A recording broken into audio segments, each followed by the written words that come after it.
அவனிதனிலே பிறந்து மதலை எனவே தவழ்ந்து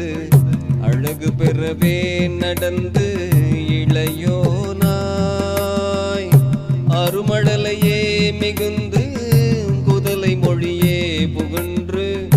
அதிவிதமதாய் வளர்ந்து 16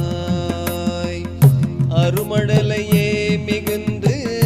குதலை மொழியே புகன்று அதிவிதமதாய் வளர்ந்து